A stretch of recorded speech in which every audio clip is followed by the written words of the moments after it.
Hey y'all, thanks for stopping in. So it's more bad news for Bud Light and Anheuser-Busch in this one here from Fox News. Beer industry expert, Bud Light's decline looks quasi-permanent. Those consumers are just lost forever. Bud Light hasn't recovered as expected, Beer Business Daily publisher says. Damage to Bud Light appears quasi-permanent, and longtime consumers could be lost forever after the brand failed to rebound from ongoing backlash as initially expected in recent weeks, according to a prominent trade publication publisher. And that's what they were saying was summer's coming up. Well, this is what they were saying before the summer was summer's coming up soon, and that's the beer drinking season. And Bud Light was hoping that they would see a return of their consumers and an increase in their volume. But as we know, it's all down, still to the tune of 25-30% sales and volume. The Bud Light situation has actually gotten worse. Beer Business Daily publisher Harry Schumacher told Fox News Digital. You see, Bud Light still stubbornly down around 30% in volume compared to last year, which was where it's been since May or June. Schumacher continued, that tells me that this is quasi-permanent, meaning those consumers are just lost forever. Schumacher, who has worked in the beer industry for over 3 decades in multiple positions and published Beer Business Daily for 20 years, has been covering Bud Light's sagging sales since the company's now infamous promo that went awry with, old Dylan. Bud Light's latest week trends, down 26.9% in dollars and down 30.3% in volume, are nearly identical to its 4-week trends, Beer Business Daily recently reported, citing Bump Williams Consulting. Schumacher said Bud Light is likely to see similar year-over-year declines for the foreseeable future, or at least until April or May of 2024, when they lap the controversy. I think his interview's up here. Let's just go ahead and see what he has to say directly. The Bud Light situation has actually gotten worse, and in that it's not gotten any better.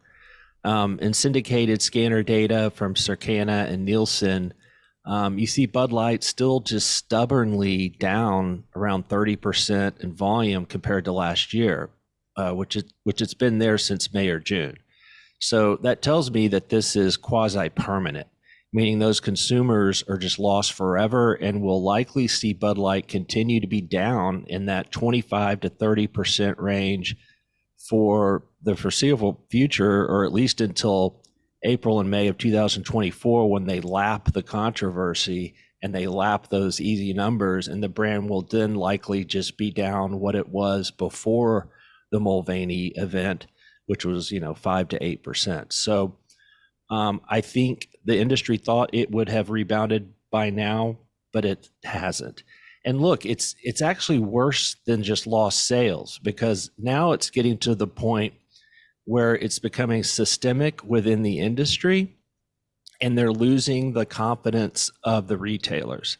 And that's when it starts getting bad.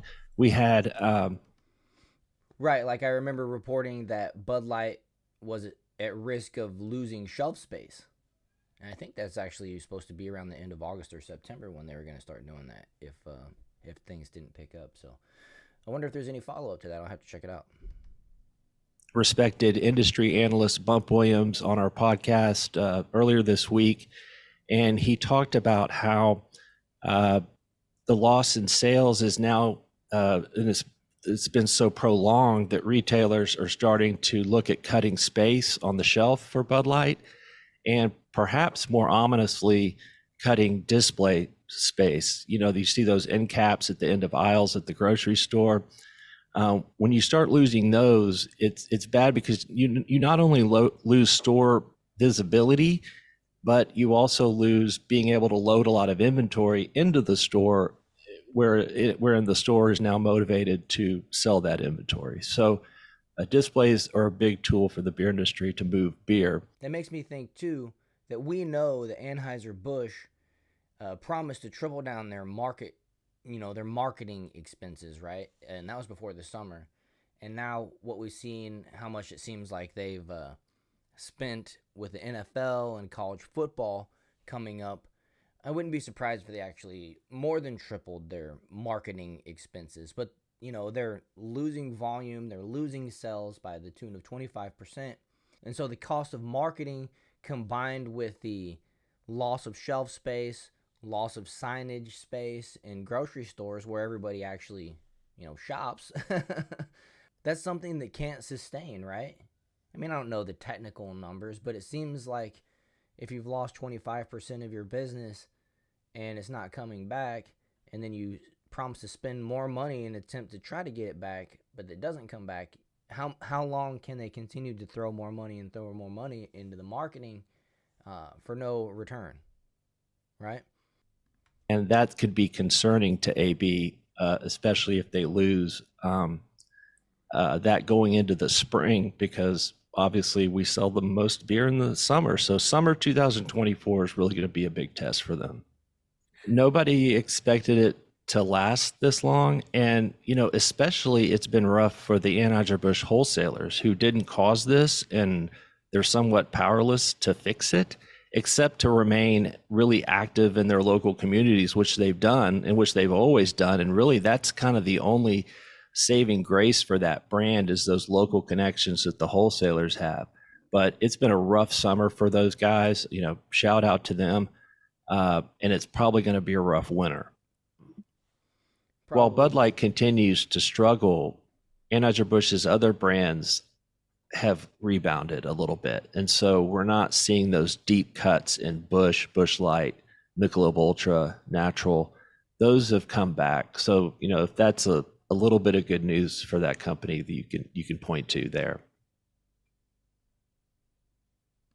Okay, well, there is the little bit of good news that you can point to for there.